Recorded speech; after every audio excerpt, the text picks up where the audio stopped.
Hello દોસ્તો, good morning, welcome back to my vlog. મારા વ્લોગમાં આપ સૌનું હાર્દિક સ્વાગત છે. સવારના વાગી ગયા છે 11:30. એમ તો હું 7:30 કે 8 વાગ્યાનો ઉઠી ગયો તો મારે કામ હતું તળાજા જઈને આવ્યો. 10 વાગે પાછો આવી ગયો. પછી નાસ્તો કરવાનો બાકી હતો, નાસ્તો કર્યો અને નાસ્તો કર્યા પછી આ વ્લોગની શરૂઆત કરી. તમારો બધાનું મારા વ્લોગમાં પાછું હાર્દિક સ્વાગત છે નરેશભાઈ. કે અમે તમારી હાજરીની નોંધ લઈએ છીએ. જોઈએ આશ્રમ પર કામ ક્યાં પહોંચ્યું છે, કઈ રીતનું ચાલુ થઈ ગયું છે. અને મિલર મશીન રોજની જેમ આજે પણ ચાલુ થઈ ગયું છે, ભરાઈનું કામ ચાલુ છે. અને હવે વધારે કોલમ ઊભા થઈ ગયા છે. આ તો જે 6 કોલમ હતા એ તો કમ્પ્લીટ થઈ ગયા. આ વચ્ચેના કોલમોનું કમ્પ્લીટ થઈ ગયું અને સાઈડવાળા કોલમ પણ ચાલુ થઈ ગયા છે. તમે જો ત્યાં પણ 3 ને 3 6 ને 7 મોટા અને 4 નાના કોલમ. એમાંથી 4 નાના કોલમ ભરાઈ ગયા છે, એક મોટો કોલમ કમ્પ્લીટ ભરાઈ ગયો છે. બસ આવી રીતના કામ કન્ટિન્યુઅસ રહેશે. અને બાકી અમે ગઈકાલે બહુ બધું કામ કર્યું છે આશ્રમ ઉપર. હું તમને બતાવું અમે શું કામ કર્યું છે. મેઇન જે અમારા 3 રૂમો છે, આ 3 રૂમની સાફ સફાઈ કરી છે. અને બીજી વસ્તુ શું છે, પહેલાં અમે અંદર શું કહેવાય સેટી રાખતા હતા. સેટી મતલબ સિંગલ બેડ રાખતા હતા આ લોકોને, પ્રભુજીને સૂવા માટે. પણ એ ચેન્જ કરીને નીચે ગાદલા પાથરી દે છે. ને આ જે કાર્પેટ દેખાય છે ને, આ કાર્પેટ, આ નવું કાર્પેટ કાલે ફિટ કર્યું છે. જુઓ આ વાળું. તો એનાથી શું થાય છે કે આ લોકોને મોસ્ટ પ્રોબેબલી ચપલાઓ પહેરીને અંદર જવાની આદત હોતી હોય છે રોજ માટે. અને નીચેનું જે ફર્શ હતું ને, ફર્શ કહેવાય શું કહેવાય, નીચેનું જે દિવાલ હતી એ બધી બહુ બગડી હતી. એટલે આવી રીતના કાર્પેટ આખું ફિટ કરી દીધું છે. આ રૂમ આખો ઘચાઘચ સામાનથી ભરેલો રહેતો હતો, તો આને આખો ખાલી કર્યો, અરેન્જ કર્યો. આ જે બાજુની સેટી હતી એને ટેમ્પરરી કબાટ જેવું બનાવી દીધું. અહીંથી જો એક્સેસ મળી જાય તમને વસ્તુ લેવી હોય, ગોદડા ગાદલા અને બધું ઓશિકા ને બધું કમ્પ્લીટ મૂક્યું છે. એટલે આ 2 રૂમ મસ્ત થઈ ગયા. બાજુના રૂમમાં પતરા ચેન્જ કરવાના બાકી છે, એટલે ત્યાં કામ કર્યું નથી.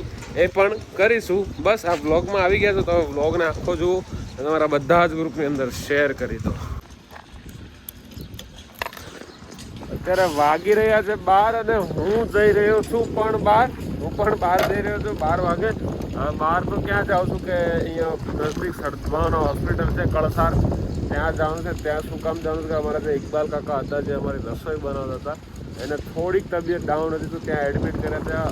છેલ્લા 2 દિવસથી ગઈકાલે એડમિટ કર્યા હતા. આજે કદાચ રજા આપશે કે નહીં આપે મને નથી ખ્યાલ, પણ આજનો દિવસ ત્યાં મારે એમની જોડે રહેવાનું છે. ગઈકાલે બીજા ભાઈ ગયા હતા અને અત્યારે નરેશભાઈ અને પોપટભાઈ ગયા છે બહાર એક કામથી.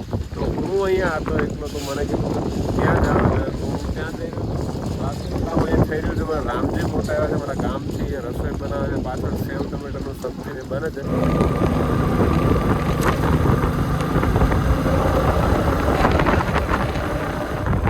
બીજો કયો હજુ સામે ત્રીજો છે પાછો. આ ત્રીજો કયો હજુ ચોથો પાછો. કામ છે કે બોમ્બ છે કે હેલ ચોથો કયો આમ મેં જોયો પાંચમો. ફાઇનલી આપણે પહોંચી ગયા છીએ સદભાવના ટ્રસ્ટ હોસ્પિટલ. સદભાવના વિશે ટૂંકમાં વાત કરું એટલે સદભાવના એટલે ગરીબ માણસો માટેનું સ્વર્ગ, જન્નત, હેવન, કશું બી કહો તો ચાલે. અહીંયા આટલા મોંઘા ઓપરેશનો એટલા ઓછા દરમાં થાય છે ને જેની કોઈ લિમિટ નથી. અને મહુવા ભાવનગર પંથકથી જે લોકો આ વિડીયો જોતા હશે એને તો સદભાવના વિશે કંઈ કહેવાની જરૂર જ નથી. પણ જે લોકો મહુવા ભાવનગરથી બહારના જે લોકો વિડીયો જોવે છે એ લોકોને સદભાવના વિશે કહું એટલે સદભાવના એટલે ભગવાનનું બીજું રૂપ એમ. કેમ કે અહીંયા ગાઈઝ એટલા મોંઘા ઓપરેશનો એટલા સસ્તા દરમાં થાય છે.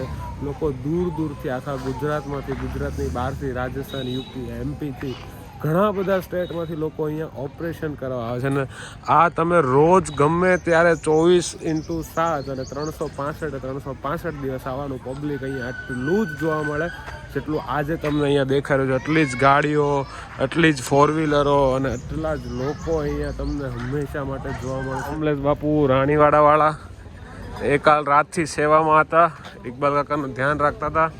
અને એમના ઘરે લક્ષ્મીનો જન્મ થયો છે ને, કમલેશ બાપુના ઘરે લક્ષ્મીનો જન્મ થયો છે. તો તમે બધા કોંગ્રેચ્યુલેશન કમલેશભાઈ એવું લખી દીધું. કેમ કે એમના ઘરે એક નાની એવી ઢીંગલી આવી છે આજે, ભગવાનમાં લક્ષ્મીનો અવતાર આવી છે.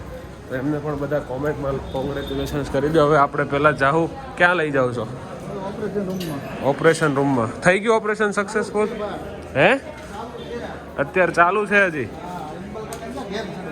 એવું છે, એને ઘેર નથી ચડતું એમ? અરે ઇકબાલ કાકા હું થોડાક સ્ટ્રોંગ રહે એટલે એને ઘેર નથી ચડતું. મળીએ જલેબી ખાવા આવીએ. આશ્રમે તો લાવી જ પડે ને તમારે. હાલો ધ્યાનથી પોગી જાઓ અને ઢીંગળીનું ધ્યાન રાખજો ને. સારું ચલો બાય. અરે કમલેશ બાપુ રાણીવાળા ગયા છે ઘરે. હવે દીકરી પાસે અને હું ઓપરેશન થિયેટરની બહાર ઇકબાલ કાકાની રાહ જોઉં છું. હવે ક્યારે બહાર આવે, 2 કલાકથી ગયા છે હવે, એટલે પછી મને મળવાની ઉત્સુકતા છે, ખબર કાઢવાની કેવી એમનું અત્યારે પરિસ્થિતિ છે, કેવી એમની તબિયત છે. અને તમને બધાને આઈ હોપ હશે તો આપણે વેઇટ કરીએ.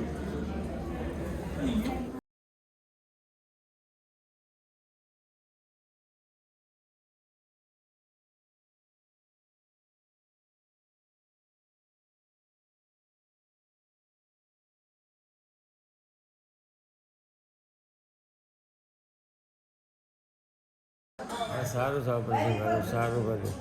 બરાબર છે ને? કર્યા પછી સારું લાગે છે. સારું લાગે છે ને? બરાબર. હવે તમને બધાને એવું થતું હશે કે ઇકબાલ કાકાએ શાનું ઓપરેશન કરાયું તો એમને પાઇલ્સ, જે ગુજરાતીમાં મસા કહીએ, મસાની થોડી તકલીફ હતી. 2 વાગી ગયા છે. સખ્ત બનાય છે, મને લાગી છે ભૂખ. આપણે નીચે હોસ્પિટલના કેન્ટીન પાસે જઈશું, કેવું છે જમવાનું તમને પણ બતાવું અને હું પણ થોડું ઘણું ખાઈ લઉં. આખું કેમ્પસ છે હોસ્પિટલનું, રૂડું રણિયામણું. આજે 30 રૂપિયાની એક પ્લેટ, મતલબ જેટલી વાર તમારે જમવું હોય એની અંદર દાળ, ભાત, શાક, રોટલી, છાશ. આ 30 રૂપિયામાં મને ખ્યાલ છે ત્યાં સુધી આખા ગુજરાતમાં બીજે ક્યાંય નહીં મળતું. એ મળતું હશે, હું નાય નથી પાડતો, પણ જે જમવાની ક્વોલિટી છે સાદગી ભરે અને સાદું જમવાનું. એક નંબર જમવાનું હતું. મારી ભાષામાં કહું તો બહુ જ મસ્ત હતું. સાદું, સરળ અને સિમ્પલ. શરીરને ક્યારેય નડે નહીં, તકલીફ ના દે એવું જમી લીધું છે ભરપેટ. હવે થોડુંક બહાર રાઉન્ડ મારીએ, ચક્કર લગાવીએ, પછી થોડોક ઇકબાલ કાકાની બાજુમાં જઈને આરામ કરીએ. બીજું તો શું. હા, તમને જોઈને થોડુંક અજીબ લાગશે, બટ અહીંયા ગામડામાં કોઈ બી વસ્તુનું પેકેજિંગ હોય ને એ આવા ટાઈપની કોથળીમાં થતું હોય છે. ગ્લાસ ગયો, ભલે ગયો. આ જુઓ, આ અમુક લોકોને પહેલી વાર જ જોવા મળતું હશે. આ એક યુનિક સ્ટાઇલ છે પેકેજ કરવાની. કોઈ બી વસ્તુ તમે લાવો, દૂધ છે, દહીં છે, પછી કશું બી જ્યુસ, એનું પેકેજિંગ આ ટાઈપનું થાય. 4 વાગી ગયા છે ને હમણાં ડૉક્ટર સાહેબનો એક રાઉન્ડ હતો, તો રાઉન્ડ અપમાંથી ગયા છે અને આટલી દવા પ્રિસ્ક્રાઇબ કરી છે. હવે આટલી દવા લેવાની છે. હજી એક બોટલ આઈ થિંક ચડાવવાનો બાકી છે. એ ચડાવે પછી નક્કી થાય કે હજી આજનો દિવસ રોકાવું પડશે કે પછી રજા આપે છે કે શું છે, કે હજી ખબર પડી નથી. હવે જોઈએ. ધીરજના ફળ મીઠા હોય એવું સાંભળીએ. અને હોસ્પિટલ બાબતે તો હંમેશા ધીરજ રાખવી જોઈએ એવું મારું પર્સનલી માનવું છે. ખોટી ઉતાવળ અહીંયા કરાય નહીં, કેમ કે બધું બહુ તકલીફ પડતી હોય ને ભાઈ શરીરને, એટલા માટે. કેવું લાગે છે ઇકબાલ કાકા? હવે ઓપરેશન કર્યા પછી સારું લાગે છે. સારું લાગે છે ને? દુખે બુખે છે એવું કંઈ છે? તકલીફ નથી. ઓકે. હજી મને લાગે આજનો દિવસ રોકશે. આજે 2 દિવસ શું લાગે છે. અત્યારે સાંજના વાગી ગયા છે 6 અને હું જઈ રહ્યો છું કાકા માટે નારિયેલ પાણી લેવા માટે, મતલબ કોકોનટ વોટર. અત્યારે ઓપરેશનના 5 કલાક પછી એમને પરમિશન મળે છે લિક્વિડ પીવાની ઓનલી. જમવાની તો ના જ પાડીશું ચોખ્ખી. 5 કલાક સુધી તો 1 ચમચી પાણી નહોતું પીવાનું, એવું સ્ટ્રિક્ટલી ઓર્ડર હતો જેટલા પણ લોકો ઓપરેશન રૂમમાંથી બહાર આવતા હતા એ લોકોને. હવે એ લોકોને થોડીક શું કહેવાય એ મળી છે કે હવે તમે લોકો પ્રવાહી પી શકો છો. તો એના માટે પહેલાં 2 ઘૂંટડા પાણી પીવડાવ્યું, જોયું કે બેક નથી આવતું, ઉલટી કે વોમિટિંગ જેવું ના થાય તો વધારે આપવાનું. તો એકાદું નારિયેલ પાણી પીવડાવીએ તો થોડું કેવું એનર્જી આવે. આ વસ્તુ એવી છે ને, આની ઉપરથી જ્યારે પણ તમે ચાલો, નાના હોય કે મોટા હોય, તમને હંમેશા એક બીક તો રહે કે મારો ફોન કદાચ અંદર જતો રહ્યો તો પછી એને બહાર કેમનું કાઢવાનું. અને હંમેશા એવો વિચાર આવે. એકવાર તો જ્યારે પણ એવા રેલિંગ પરથી ચાલું ને, આજે પહેલાં જતો હતો ને તો મને એવું થાય કે સાલો ફોન અંદર જતો રહ્યો તો પછી એને કાઢવાનું કેમ છે. બહુ અઘરું છે આ બધું. ગોદડા જોઈને તમને થોડુંક યુનિક લાગશે, પણ અહીંયાનો આ એક આઈડિયા મને ખૂબ ગમ્યો, તમારી જોડે શેર કરું છું.